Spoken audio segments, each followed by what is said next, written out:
Mustafa Hakan Safi'nin Giresun'un dağ köylerinden başlayıp endüstriyel holding liderliğine ve oradan da Fenerbahçe Spor Kulübü başkan adaylığına uzanan yaşam öyküsü. Türkiye'nin son 50 yıldaki göç, sermaye dönüşümü, kurumsallaşma ve spor siyaseti tarihinin adeta canlı bir kesitidir. Dışarıdan bakan, olayları tamamen tarafsız bir pencereden gözlemleyen bir sosyolog ya da ekonomi analisti için bu uzun soluklu hikaye sadece bir bireyin yükselişi değil, bir aile kültürünün küresel vizyonla birleştiğinde nasıl devasa bir güce dönüşebileceğinin en somut ve en kapsamlı örneklerinden biridir. Bu geniş panoramanın ilk perdesi 1960'lı yıllarda Giresun'un Çamoluk ilçesine bağlı Çakılkaya köyünden taşra sıkışmışlığından kurtulup çocuklarına daha büyük bir gelecek inşa etmek amacıyla İstanbul'a göç eden Safi ailesinin ayak sesleriyle açılır. İstanbul'un o dönem hem liman işçiliğinin hem de sert sokak kültürünün merkezi olan Kasımpaşa semtine yerleşen aile,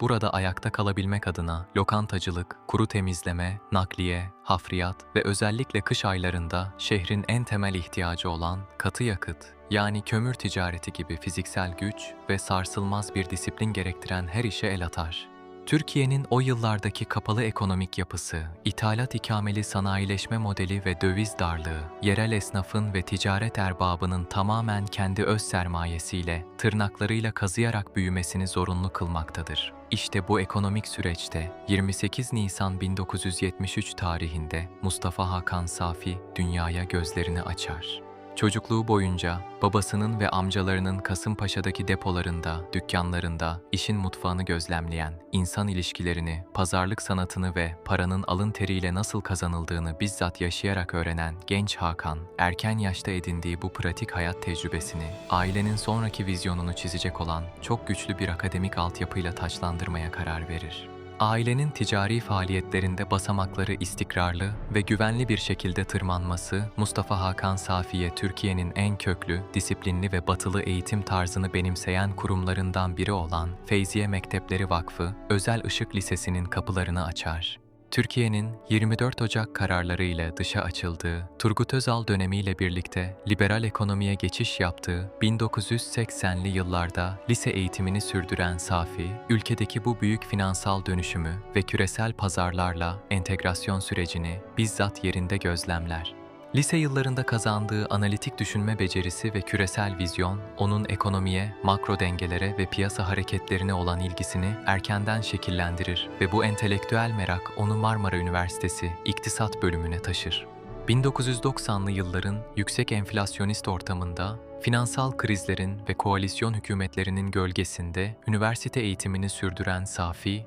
sadece teorik iktisat kitaplarıyla yetinmeyip dünyadaki finansal trendleri ve holdingleşme modellerini yakından takip eder. Lisans eğitimini başarıyla tamamladıktan sonra durmaksızın akademik birikimini bir üst seviyeye çıkarmayı hedefler ve bu doğrultuda yine Marmara Üniversitesi bünyesinde İngilizce iktisat üzerine yüksek lisans programına dahil olarak küresel finans literatürüne tamamen hakim bir biçimde buradan mezun olur. Ancak 90'lı yılların sonuna doğru hızla küreselleşen, internet çağının başladığı dünya pazarında sadece yerel ve teorik bir eğitimle büyük hamleler yapılamayacağını çok iyi bildiğinden, yönünü Batı sermayesinin kalbine, Amerika Birleşik Devletleri'ne çevirir. Amerika'nın en prestijli yönetim okullarından biri olan Boston Üniversitesi'nde School of Management Executive MBA, yani yönetici işletme yüksek lisansı programına kabul edilmesi, onun hayatındaki en büyük ve en kritik dönüm noktalarından birini oluşturur. Çünkü burada sadece üst düzey yönetimsel kabiliyetlerini keskinleştirmekle kalmaz, aynı zamanda çok uluslu şirketlerin yönetim kodlarını, küresel fon hareketlerini ve modern finansal mühendisliği bizzat yerinde tecrübe eder.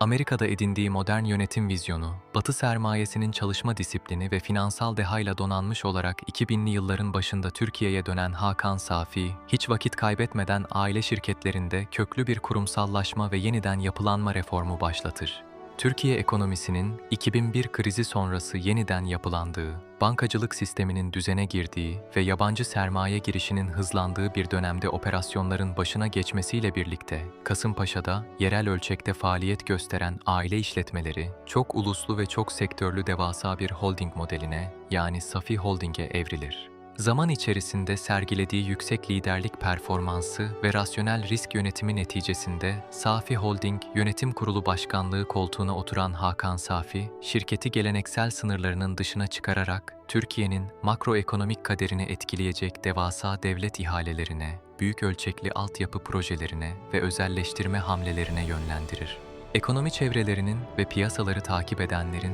dikkatle izlediği bu agresif stratejinin ilk, en büyük ve en prestijli adımı, Cumhuriyet tarihinin en büyük özelleştirme ihalelerinden biri olan ve Türkiye'nin en stratejik lojistik, sanayi ve deniz kapısı kabul edilen Derince Limanı'nın işletme hakkının uzun vadeli olarak devralınması olur. Bu limanı Safi Port Derince markasıyla milyarlarca dolarlık yatırımlarla modernize eden, rıhtımları genişleten, devasa vinç yatırımları yapan, otomasyon sistemlerini kuran ve burayı uluslararası deniz ticareti yollarının ana aktörlerinden biri haline getiren Safi, lojistik sektöründe kazandığı bu muazzam gücü sanayiye kaydırmaya karar verir. Bu amaçla yine devletin stratejik özelleştirme kapsamına aldığı Çorum Şeker Fabrikası'nı holding bünyesine katarak gıda ve tarım endüstrisinde ülkenin en büyük üreticilerinden biri olmalarını sağlar. Tarım sanayisindeki bu hamlenin hemen ardından sanayinin temel taşı olan Bilecik Çimento yatırımını hayata geçirerek ağır sanayi sektöründe de holdingin adını altın harflerle zirveye yazdırır. Ancak dışarıdan bakan bir ekonomi gözlemcisi için holdingin atılımları sadece bu 3 dev yatırımla sınırlı kalmaz. Hakan Safi'nin asıl dehası, birbirini besleyen ve lojistik ağları ortak kullanan çok yönlü bir sektörel ekosistem inşa etmesinde gizlidir. Ailenin köklerinde yer alan katı yakıt sektörünü küresel bir boyuta taşıyan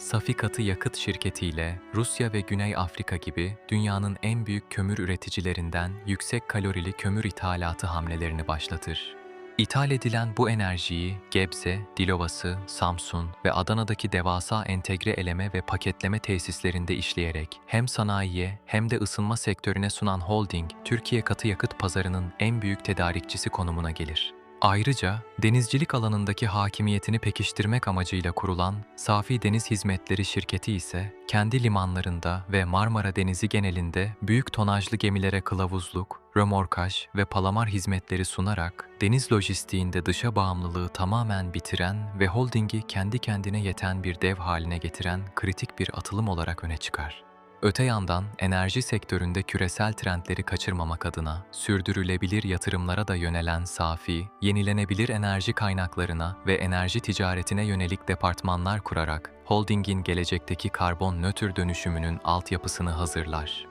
Tüm bu endüstriyel ve lojistik çarklar dönerken, modern dünyada finansal gücü gayrimenkul ve turizm yatırımlarıyla kalıcı varlıklara dönüştürme stratejisini benimseyen iş insanı, Espadon Turizm ve Yapı Şirketi ile gayrimenkul geliştirme sektörüne çok güçlü bir giriş yapar. İstanbul'un hızla değerlenen finans ve iş merkezlerinde imza niteliğinde lüks konut, modern ofis ve ticari gayrimenkul projelerini hayata geçiren holding, bu sayede inşaat ve yapı sektöründe de yüksek katma değerli bir portföy oluşturur.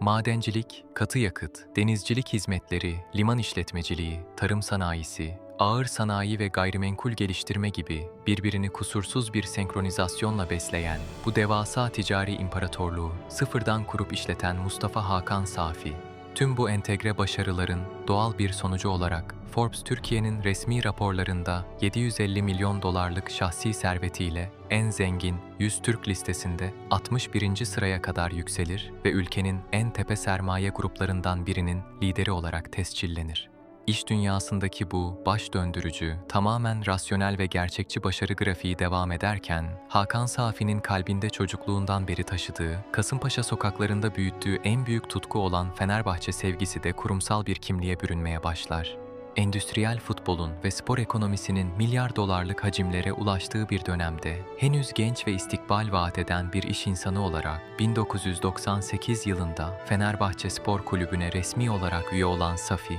kulübün kongre süreçlerinde, tüzük tadillerinde ve idari yapılanmalarında uzun yıllar boyunca yapıcı, birleştirici roller üstlenir. Bu sadakati ve kulübe katkıları neticesinde 9668 sicil numarasıyla kulübün en saygın makamlarından biri olan Yüksek Divan Kurulu üyeliğine hak kazanır. kulübe olan aidiyet duygusunu sadece tribünde tezahürat yaparak ya da genel kurullarda oy kullanarak bırakmak istemeyen vizyoner iş insanı, 2021-2022 sezonunda holdingin amiral gemisi olan Safiport markasıyla o dönem hem Avrupa'da Euroleague hem de Türkiye Ligi'nde şampiyonluğun en büyük adayı olan Fenerbahçe kadın basketbol takımının ana isim sponsorluğunu üstlenir. Spor kamuoyunun ve sarı lacivertli taraftarların gözünde bu sponsorluk, amatör branşların üzerindeki ağır mali yükü hafifleten, kulübe çok ciddi bir finansal can suyu sağlayan kritik bir hamleyken, genel kurul kulislerini ve kulübün idari yapısını yakından takip edenler için Safi'nin kulüp yönetiminde çok daha aktif ve belirleyici bir rol üstleneceğinin ilk güçlü sinyalidir.